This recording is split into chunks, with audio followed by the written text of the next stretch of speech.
School and society, sex and school society, ওখানে unit 4-এ unit 1-এ last যে পয়েন্টটা রয়েছে ন্যায় ও সাম্য, সে বিষয়ে আজকে আলোচনা করব। 1.4.6 পেপারে ইউনিট 1-এ লাস্ট যে বিষয়টা রয়েছে ন্যায় ও সাম্য। ন্যায় কি আর সাম্য কি, প্রথমে এই কনসেপ্টটাকে ক্লিয়ার করতে হবে। অর্থাৎ আমরা যেটা দেখতে পাচ্ছি আক্ষরিক অর্থে ন্যায় এবং সাম্যের মানেটা কি দাঁড়াচ্ছে। ন্যায় কথার অর্থ কি? ন্যায় হচ্ছে ন্যায্যতা। ন্যায্যতা কি? ন্যায্যতা হচ্ছে যার যা প্রাপ্য তা নিশ্চিত করাই হলো ন্যায় বা ন্যায্যতা। এটা আমরা স্বাভাবিকভাবে বললাম। আমরা যে এটাকে ডেফিনেশন হিসেবে বলি তাহলে কিভাবে দাঁড়াবে? ন্যায় হলো যে পদ্ধতিতে যুক্তি, বিচার, পরিস্থিতি, যোগ্যতা, দক্ষতা, মেধা, বুদ্ধিমত্তা, সামর্থ্য বিচার করে যাকে যা দেওয়া দরকার, যার যা প্রাপ্য তা নিশ্চিত করাই হলো ন্যায় বা ন্যায্যতা। তাহলে যে মানুষের এখানে ন্যায্যতা কিন্তু ভিন্ন। একটা শ্রমজীবী মানুষের, কৃষক শ্রেণী, তার ন্যায্যতা দাবি আলাদা। সে যে চাষ করবে, চাষের নিরিখে সে যে ফসলটা ফলাবে তার দাবি সে ন্যায্য মূল্য পাবে, তার পরিশ্রম অনুসারে সেই ফসলের দাম হবে। আবার একজন শিক্ষক মহাশয় তার পারিশ্রমিক ভিত্তিতে তার বেতন কাঠামো আলাদা হবে। একজন হাই র্যাঙ্কের কোনো অফিসার তার পারিশ্রমিক, তার যোগ্যতা, তার নিরিখে তার পারিশ্রমিক আলাদা হবে। অর্থাৎ এখানে আমরা দেখেছি প্রত্যেকের যুক্তি, মানে প্রত্যেক ব্যক্তির যোগ্যতা, বিচার, পরিস্থিতি, দক্ষতা, মেধা, বুদ্ধিমত্তা, সামর্থ্য বিচার করে তাকে আমরা যা দিয়ে থাকি, যে সম্মান দিয়ে থাকি তাই হলো ন্যায়। তাহলে আমি একজন শিক্ষক মহাশয়, শিক্ষক মহাশয়কে আমরা যদি বলি, স্বাভাবিকভাবে একটা শিক্ষক মহাশয়কে যদি বলা হয় যে ওকে যদি কোনো অসামাজিক কোনোভাবে ইঙ্গিত করা হয়, কোনো একজন শিক্ষক মহাশয়কে বলা হচ্ছে ওই শিক্ষক মহাশয়, ধরুন আমি জানি না কি আমি জানি, যাই হোক না কোনো একটা কারণে পরিস্থিতি শিকার হয়ে বললাম যে শিক্ষক মহাশয়, সে শিক্ষক মহাশয়ের যোগ্য, তাহলে সেটা কি উপযুক্ত? নিশ্চয়ই। অর্থাৎ একজন শিক্ষক মহাশয় যিনি শিক্ষা দেন তাকে শিক্ষক হিসেবে অভিহিত করতে হবে বা সম্মান জানাতে হবে, যার যেটা প্রাপ্য। তাহলে আমরা চোরকে তারা কি বলবো? চোরকে চোরই করতে হবে, তার প্রাপ্য সেইটা, তার সে চুরি করে তার যে অধিকার, মানে তাকে সেই চোর হিসেবে তাকে বলতে হবে, তাকে অসম্মান করাতে হবে। কিন্তু শিক্ষক মহাশয় বলতে পারবো না। সে জায়গায় যার যা যোগ্যতা, সেই যোগ্যতা নিরিখে তার বিভিন্ন পদ্ধতি বা কর্মপদ্ধতি নিশ্চিত করাই হচ্ছে ন্যায়।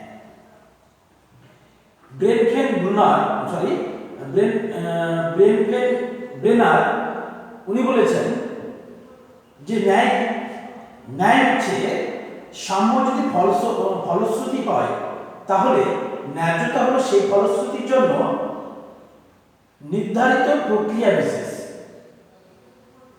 সাম্য যদি ফলশ্রুতি হয় তাহলে ন্যায্যতা হলো সেই ফলপ্রাপ্তির জন্য নির্ধারিত প্রক্রিয়া বিশেষ। অর্থাৎ ন্যায্যতা হলো বা ন্যায় হলো একটি প্রক্রিয়া, যার দ্বারা মানুষ বা বিভিন্ন শ্রেণীর মানুষকে নির্ণয় করা সম্ভব হয়। নেক্সট হচ্ছে সাম্য। সাম্য কি? সাম্য হচ্ছে মানুষ পরস্পর সমান, অভিন্ন, জাতি, ধর্ম, বর্ণ, লিঙ্গ, ধনী, নির্ধন নির্বিশেষে সবার ক্ষেত্রে সমান অধিকার হলো সাম্য।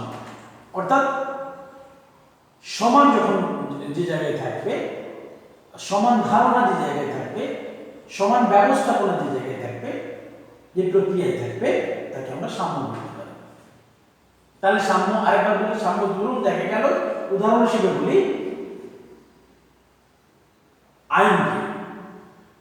আইন সাম্যতার একটা উদাহরণ, কারণ সে যেই চুরি করুক না কেন, সেটা কোনো কোনো ধনী ব্যক্তি হতে পারে, কোনো প্রভাবশালী ব্যক্তি হতে পারে, কোনো রাজনৈতিক ব্যক্তি হতে পারে, অথবা কোনো কৃষিজীবী মানুষ হতে পারে।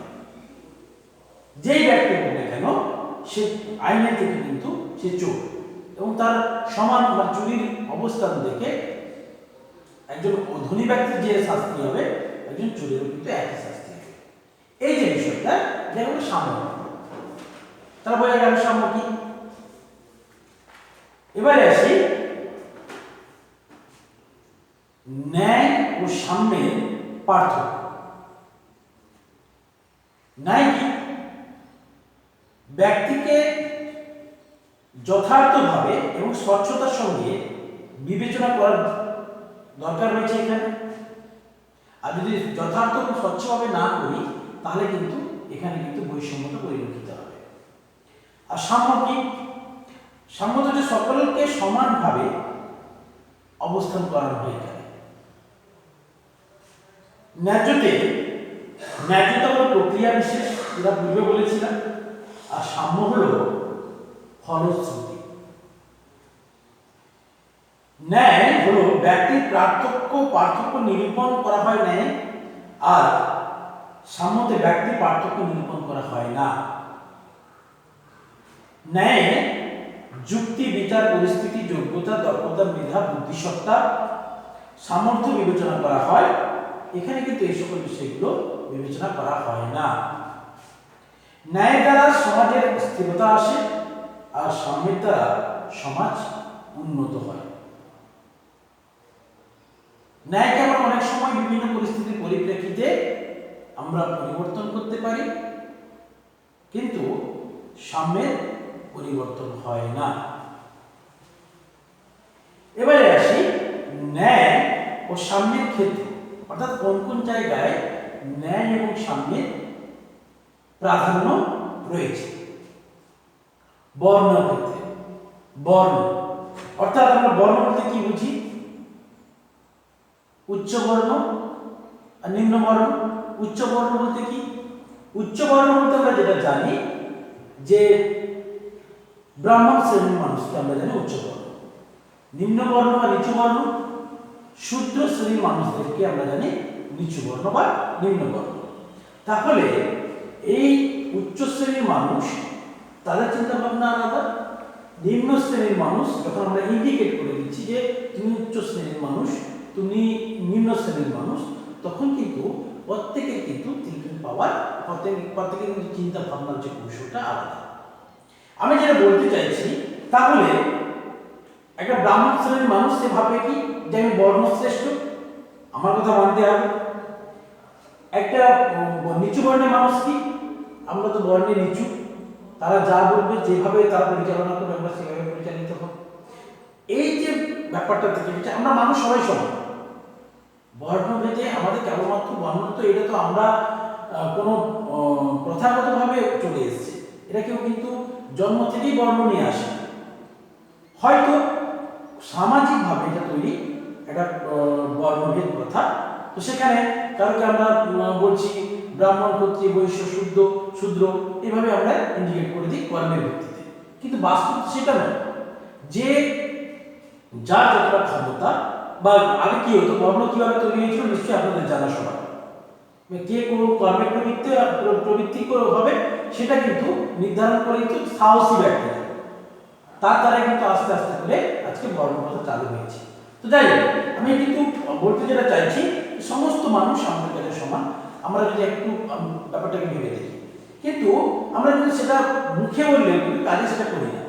বর্ণভেদ কোথাও না কোথাও আমরা পরিলক্ষিত করি, অর্থাৎ কাজকর্ম হতে বা সামাজিকভাবে কোনো ক্ষেত্রে, অর্থনৈতিক ক্ষেত্রে বা কর্মক্ষেত্রে বর্ণভেদ প্রথা কিন্তু একটা ন্যায় সাম্যতার একটা ভীষণ একটা গ্যাপের জায়গা তৈরি করে দিয়েছে, বা একটা অসামঞ্জস্যতার জায়গা তৈরি করে দিয়েছে।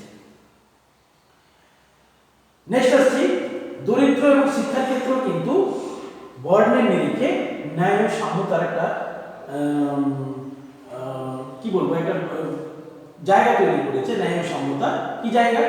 বিভিন্ন ক্ষেত্রে বিভিন্নভাবে আমরা তার অসামঞ্জস্যতা আমরা আমরা পরিলক্ষিত করতে পারি বা করি। শ্রেণী, শ্রেণী বলতে গেলে কোন শ্রেণীর কথা বলা হয়েছে? আমরা জানি যে ধনী, মধ্যবিত্ত এবং গরিব তিনটি শ্রেণীর মানুষ সমাজে বসবাস করে। এবারে এই তিন শ্রেণীর মানুষ প্রত্যেকের কিন্তু চাহিদা আলাদা, প্রত্যেকের জীবন ধারণ কৌশলটা আলাদা, প্রত্যেকে কিন্তু প্রত্যেকের মতো করে তারা কিন্তু জীবন ধারণ করে। ধনী ব্যক্তি তারা কিন্তু, আমি যদি একবারে কথাই বলি তাহলে বুঝতে পারবে তোমরা, যে তারা মাছের থেকে মাছ ধরে। মধ্যবিত্তরা তারা শ্রমজীবী মানুষকে শোষণ করে বেঁচে থাকতে চায়, আর শ্রমজীবী মানুষরা নিরুপায় হয়ে তারা বিভিন্নভাবে ঘাত প্রতিঘাত পেতে পেতে পেতে পেতে খুবই একটা জায়গা তৈরি করে। আমি যেটা বলতে চাইছি, অর্থনৈতিক শ্রেণী বিভাজন যতই তীব্র হয় ততই কিন্তু নিম্নবর্গীয় শ্রেণীর বঞ্চনা, অসাম্য বৃদ্ধি পায়। ফলে নানা ধরনের অসহিষ্ণুতা, অপরাধ, প্রবণতা পরিলক্ষিত হয়। গরিবদের যতই আমরা বলি না কেন, গরিবদের জন্য ন্যায় বিচার কিছুটা হলেও কিন্তু সীমাবদ্ধ থাকে। এবারে আসছে ধর্ম। ধর্ম কি? ধর্ম যদি আমি ডেফিনেশন দিই তাহলে দেখা যাবে য ধারয়তি সব ধর্ম, যে আমাদেরকে ধারণ করে সেই ধর্ম। তাহলে আমাদের ধর্ম কি হওয়া উচিত? মানবতাই পরম ধর্ম। আমরা কিন্তু সামাজিক পরিস্থিতির পরিপ্রেক্ষিতে বিভিন্নভাবে ধর্মকে আমরা ভাগ করি। তবে স্বাভাবিকভাবে দেখা যায় কি, প্রত্যেকটা রাষ্ট্রে দেখা যায় যে একটি ধর্মাবলম্বী মানুষের সংখ্যা বেশি থাকে, আর যারা অন্যান্য ধর্মের মানুষ থাকে তাদেরকে সংখ্যালঘু বলা হয়। স্বাভাবিকভাবে বেশি সংখ্যক মানুষের প্রতি সরকার পক্ষ হোক, কোনো মানুষ হোক, কোনো সচেতন মানুষ হয়তো এটা করে না, সমাজবদ্ধ মানুষ বা রাজনৈতিকভাবে হোক, কোনোভাবে না কোনোভাবে তাদেরকে প্রায়োরিটি দেওয়া হয়। বর্তমান প্রেক্ষাপটে যদি বলা হয়, রাজনৈতিক প্রেক্ষাপটে যদি বলা হয়, যে কোনো দল হোক না কেন, সে কিন্তু সবসময় জন্য যে দলের বা যে ধর্মের মানুষ বেশি তাদের কিন্তু প্রায়োরিটি দেওয়ার চেষ্টা করে। আমি বলতে চাইছি যেটা, যে ভারতীয় সংবিধানের মৌলবাদ গ্রাহ্য নয়, আমরা জানি। আইনি ব্যবস্থা মৌলবাদের বিরুদ্ধে বা বিচার ব্যবস্থা যথেষ্ট সচেতন রয়েছে, কিন্তু তা সত্ত্বেও মৌলবাদ সম্পর্কে আমরা কিন্তু মৌলবাদকে আমরা নির্মূল করতে পারি। ফলে অসামঞ্জস্যতা, ন্যায় ও অসাম্যতা বেশিরভাগ ক্ষেত্রে কিন্তু পরিলক্ষিত হয়। কেন পরিলক্ষিত হয়? দেখা গেল একটা বর্ণের মানুষ, একটা ধর্মের মানুষকে প্রায়োরিটি দেওয়া হচ্ছে, যে কোনো ধর্ম, রামসাম, যে কোনো ধর্মের মানুষকে একটা প্রায়োরিটি দেওয়া হচ্ছে। আর একটা মানুষ বা একটা ধর্মের মানুষ যে সংকুচিত অবস্থায় কোনো একটা কোণে গিয়ে বসে আছে, তাদের তো খুব থাকবে। দেখা গেল সরকারি সুযোগ সুবিধা দেখা গেল যাদের কাছে ভোট ব্যাংক বেশি, যে ধর্মের কাছে ভোট ব্যাংক বেশি, তাদেরকে প্রায়োরিটি দেওয়া হচ্ছে, আদার্স দেওয়া হচ্ছে। তাহলে অসামঞ্জস্যতা, এই সকল বিভিন্ন ক্ষেত্রে বিভিন্ন অর্থনৈতিকভাবে, সামাজিকভাবে বা নৈতিক দিক থেকে কিন্তু অসামঞ্জস্যতা দেখা তৈরি করে, তখন কিন্তু তাদের মধ্যে ন্যায় ও সাম্যের একটা বিরূপ প্রতিক্রিয়া পরিলক্ষিত হয়। এবারে আসছি জনজাতিত্ব। জনজাতির ক্ষেত্রে একইভাবে ন্যায় ও সাম্যের একটা প্রভাব রয়েছে, মানে বিরূপ প্রতিক্রিয়া রয়েছে। কিভাবে? আমরা জানি মানুষ তো মানুষই, সে যেই জাতি হোক না কেন, সে হতে পারে নিম্নবর্ণের মানুষ, হতে পারে উচ্চবর্ণের মানুষ, হতে পারে সে কোনো কাস্টের মানুষ, হতে পারে সে সাধারণ মানুষ। মানুষ তার বিবেক, বুদ্ধি, বিচার সবার কিন্তু সমানই রয়েছে। আমরা পরিস্থিতির পরিপ্রেক্ষিতে সেগুলোকে কিন্তু অনেক সময় বিদ্রুপভাবে দেখি বা ব্যঙ্গাত্মক দৃষ্টিভঙ্গিতে আমরা দেখি। আমি যেটা বলতে চাইছি এখানে, জনজাতিত্ব হলো কোনো এক দল বা এক সম্প্রদায়ের মানুষের সাধারণ ঐতিহাসিক, ভাষাগত, কৃষ্টিগত বৈশিষ্ট্য ও তার পরিচয়।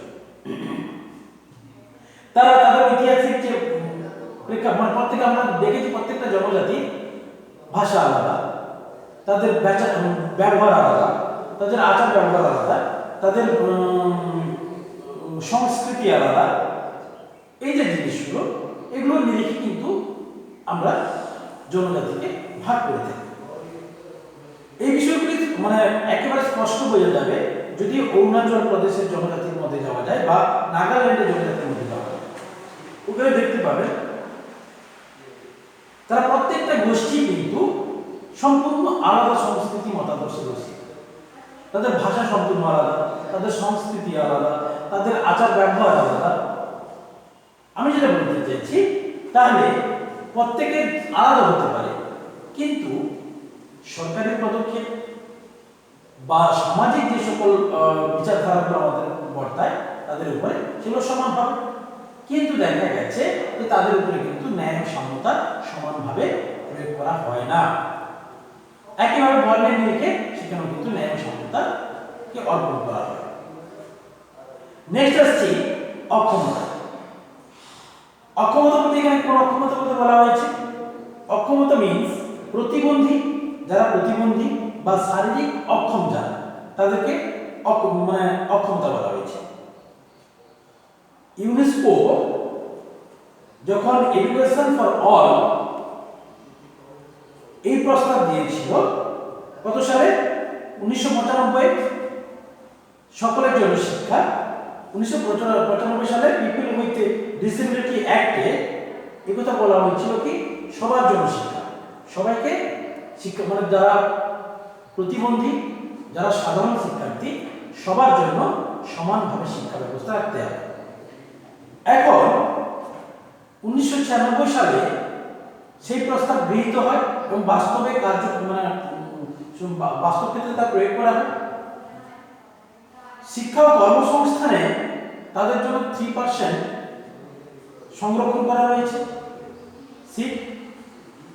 তবুও আমরা যদি একটুখানি চোখ কান খুলে রাখি তাহলে দেখতে পাবো প্রত্যেক দিনের নিউজ পেপার বা টিভি আমরা যদি দেখি, তারা কিন্তু সেই 3% যে সিটটা রয়েছে তারা কিন্তু পাচ্ছে না। সেটা হয়তো অন্যান্য জায়গায় জেনারেলে বিভিন্ন ক্ষেত্রে কনভার্ট করে দেওয়া হচ্ছে। অর্থাৎ তারা কিন্তু কোথাও ন্যায় সাম্যতা থেকে বঞ্চিত হচ্ছে। নেক্সট রয়েছে অঞ্চল। অঞ্চল মিন্স কি ক্ষেত্র বিশেষ, অর্থাৎ কোনো কোনো জায়গার নিরিখে আর কি, সেই ক্ষেত্রে কিন্তু ন্যায় সাম্যতা পরিলক্ষিত হয়। উদাহরণ হিসেবে বলি, দেখা গেল কোন একটা এলাকা সে একটা মন্ত্রী হয়েছে, রাজনীতি, তাহলে সে প্রথম প্রায়োরিটি কোথায় নেবে? নিশ্চয়ই তার এলাকাকে নেবে। আর নেক্সট যে এলাকাটা রয়েছে সেগুলো কিন্তু সুবিধা থেকে বঞ্চিত হবে। আমি যে জায়গাগুলো থেকে বঞ্চিত হয় অঞ্চল ভিত্তিতে সেগুলো বলছি: অর্থনৈতিক বৈষম্য, উন্নয়নের বৈষম্য, সম্পদ ভিত্তিক বিভাজন, আঞ্চলিক বিভাজন, ভৌগোলিক বিভাজন, জাতিগত বিভাজন, প্রশাসনিক বিভাজন। অঞ্চল ভিত্তিতে এই সকল বিষয়ে কিন্তু ন্যায় ও সাম্যতা পরিলক্ষিত হয়। আমরা যদি ন্যায় এবং সাম্যতা যদি সঠিকভাবে প্রয়োগ করতে দেখি তাহলে কি দেখতে পাবো? আমার কাছে সবাই নাগরিক সমান, সবার সমান অধিকার রয়েছে, তাহলে কিন্তু আমার দৃষ্টিভঙ্গি সার্বিক হবে, অর্থাৎ সবার প্রতি সমান দৃষ্টিভঙ্গি থাকবে। আমরা কিন্তু কি করি, বিভিন্ন ক্ষেত্রে বিভিন্ন যে সুবিধাগুলো বললাম, এই সুবিধাগুলি থেকে কিন্তু বিভিন্ন পরিস্থিতির পরিপ্রেক্ষিতে সুবিধাগুলো কিন্তু বিভাজন হয়ে যায়। প্রায়োরিটি বেসিসে, অঞ্চল নিরিখে, ভৌগোলিক স্থানের নিরিখে বা জাতিগত বিভাজনে, প্রশাসনিকভাবে কিন্তু এগুলো কিন্তু ন্যায় সাম্যতা সঠিকভাবে প্রয়োগ করা সম্ভব হয় না। তাই এখানে এই সকল অঞ্চল ভিত্তিতেও কিন্তু ন্যায় ও সাম্যতা পরিলক্ষিত হয়। তাহলে আজকে আমরা যে বিষয়গুলো জানলাম সেগুলো কি কি? ন্যায় ও সাম্যের ধারণা, ন্যায় কি, সাম্য কি, ন্যায় ও সাম্যের পার্থক্য, ন্যায় ও সাম্যের ক্ষেত্র, কোন কোন ক্ষেত্রে ন্যায় ও সাম্য প্রয়োগ করা হয় বা ন্যায় ও সাম্য থেকে বঞ্চিত হয় মানুষেরা, বর্ণ, শ্রেণী, তারপরে রয়েছে ধর্ম, জনজাতিত্ব এবং অক্ষমতা, অঞ্চল নিরিখে। এই কয়েকটা বিষয়ের উপরে কিন্তু আমরা বেশিরভাগই ক্ষেত্রে দেখি এই কয়েকটা বিষয়ের উপরে কিন্তু ন্যায় এবং সাম্যের পক্ষপাতিত্ব পরিলক্ষিত হয়। আজকে এইটুকু। আমরা তাহলে ও 6 এর 1.4.6 এর ফার্স্ট ইউনিট আজকে কমপ্লিট করলাম। থ্যাংক ইউ, সবাই ভালো থাকবে। পরের দিন আমার পরের ক্লাস হবে।